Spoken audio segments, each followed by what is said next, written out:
আবারও শুরু হতে যাচ্ছে ইরান ইসরায়েল যুদ্ধ। সাম্প্রতিক সময়ে মধ্যপ্রাচ্যে আবারও বেড়েছে উত্তেজনা।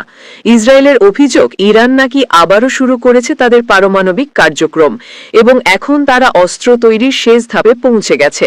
ইসরায়েলের প্রতিরক্ষা মন্ত্রণালয় স্পষ্ট ভাষায় জানিয়েছে, যদি ইরান দ্রুত এই কার্যক্রম বন্ধ না করে তাহলে তাদের বিরুদ্ধে নেওয়া হবে সামরিক পদক্ষেপ।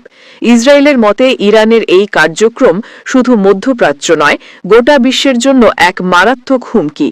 অন্যদিকে ইরানও চুপ নেই।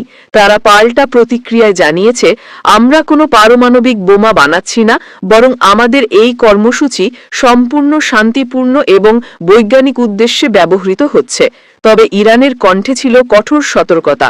তারা হুঁশিয়ারি দিয়ে বলেছে, আমাদের বিরুদ্ধে যদি কেউ সামরিক পদক্ষেপ নেওয়ার চিন্তা ভাবনা করে তাহলে সেই দেশকে আমরা মাটির সাথে মিশিয়ে দেব। এই বক্তব্যের পর থেকেই আন্তর্জাতিক মহলে দেখা দিয়েছে নতুন করে উদ্বেগ।